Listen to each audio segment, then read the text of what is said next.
अगरि पाकिस्तानी पॉलिटिक्स खे थोरो सो नज़र में रखियो वञे ऐं पोइ इहो चयो वञे त तव्हांखे हिकु ॾींहं जो वज़ीर आज़म ठाहिजे, कहिड़ियूं उहे चेंजिस आहिनि जेके तव्हां फर्स्टली कंदो? फर्स्टली सभिनि खां पहिरीं जेको आहे उहो इंटरनेट ते पाबंदी, इंटरनेट ते मुकमल। पाबंदी? ओहो। वजह इहा आहे की ॾिसो अॼु हिकिड़ो दौर हूंदो हो जॾहिं पाण चवंदा हुआसीं की नौजवान खे मंशियात जे अंदरि विझी क़ौम जो नुक़सानु पियो थिए। हिकिड़ो हीरोइन जी अॼु मिसाल आहे, मंशियात इस्तेमालु करे पियो त उहो पंहिंजो नुक़सानु पियो करे, पूरी क़ौम जो नुक़सानु न आहे। लेकिन इंटरनेट जो जेको मिसयूज़ आहे, इंटरनेट जे मथे अॼु पाकिस्तान खे हिकिड़ी प्रोडक्ट बनाए छॾिया आहिनि। पाकिस्तान जे ख़िलाफ़ु जेको नेगेटिव ॻाल्हि थींदी, उहो नेगेटिविटी जेको आहे, जेको बि अकाउंट हूंदो उनजा व्यूज़ वधंदा, उनजा लाइक वधंदा ऐं उहो प्रमोट थींदो, उनजी कमाई जेको आहे उहो जनरेट थींदी। त पाकिस्तान जे ख़िलाफ़ु जेको नेगेटिविटी फैलाई वई आहे, अवाम जेतिरो पंहिंजे नौजवान आहिनि उन्हनि जे ज़हन में सिर्फ़ु हिकिड़ो ई आहे ट्रेंड की असां ओवरसीज़ पाकिस्तानी बनी वञूं। पहिरीं डॉक्टरनि जो ट्रेंड हूंदो हो, वकीलनि जो हूंदो हो, बिज़नेस प्रोफेशनल्स जो हूंदो, हाणे ओवरसीज़ पाकिस्तानी जो ट्रेंड आहे। हर ॿियो टियों माण्हू जेको आहे नौजवान खे गुमराही जी तरफ़ खणी वञे थो। चलो चलो इटली चलो, चलो चलो स्वीडन चलो। हालांकि उते इमिग्रेशन जा जेको रूल्स आहिनि उहे तमामु घणा डिफरेंट आहिनि। जेको चलो चलो स्वीडन चए पियो उहो पाकिस्तान वेठो आहे। नौजवान पंहिंजी तमामु तर जेका कमाई आहे उहो एजेंट माफ़िया खे ॾे, जॾहिं हुते पुॼे थो या बाज़ औक़ात अहिड़ो थिए थो त इथे ई फ्रॉड थींदा वञनि हुन सां। ॿियो पाकिस्तान जी अगरि ॻाल्हि कई वञे, पाकिस्तान खे खोखलो जेको आहे उहो साइबर वार इंटरनेट जे ज़रिए कयो वञे पियो।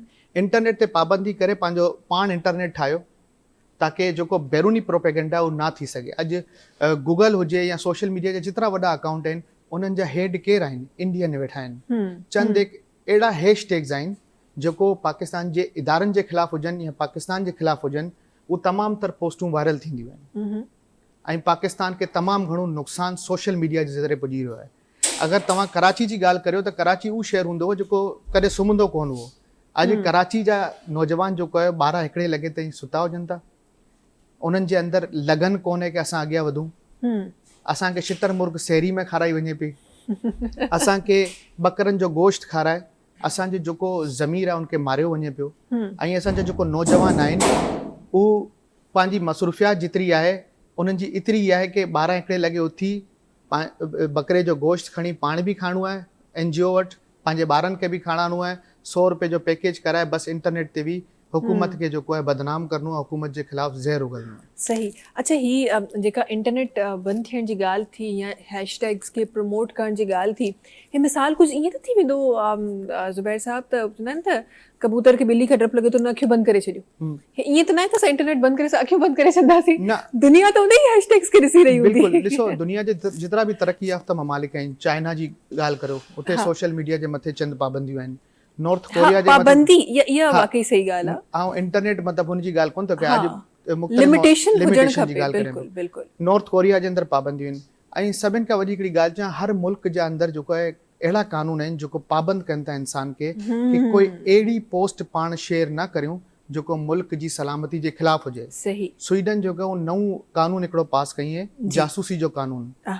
हुनमें इहा आहे कि अगरि कोई शख़्स सोशल मीडिया मथे या कोई सहाफ़ी अहिड़ी ख़बर थो ॾे जेको स्वीडन जा तालुकात ॿिए मुल्क सां ख़राबु कंदो, उनजो मामिलो इहो हूंदो कि हुनखे जहिड़ो पाण वटि ISI आहे उते सेपो आहे, उन पुलिस जे हवाले उनजो केस कयो वेंदो ऐं उनखे सज़ा ॾी वेंदी। सही। त हर मुल्क में कानून आहिनि। मसइलो इहो पंहिंजो मुतालो न आहे, पंहिंजी तहक़ीक़ जी सलाहियतूं ख़तमु थी वियूं आहिनि, रिसर्च पाण करियूं कोन था, पाण बसि सॼो ॾींहुं पाकिस्तान जे ख़िलाफ़ु नेगेटिव ॻाल्हियूं करियूं था।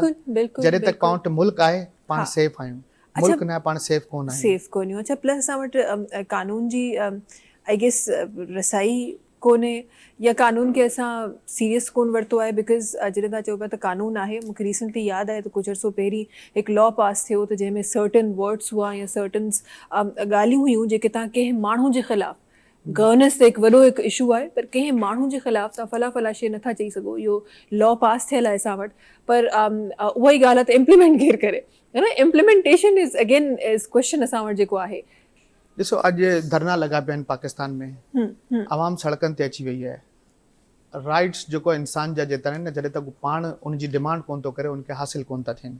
इम्प्लीमेंट बि इंसाननि खे ई कराइणो आहे। कानून बनियो आहे, लेकिन अॼु मूंखे ही तव्हां चओ कि केतिरा % माण्हू अहिड़ा आहिनि जेको थाणे वञी रिपोर्ट कराइनि था।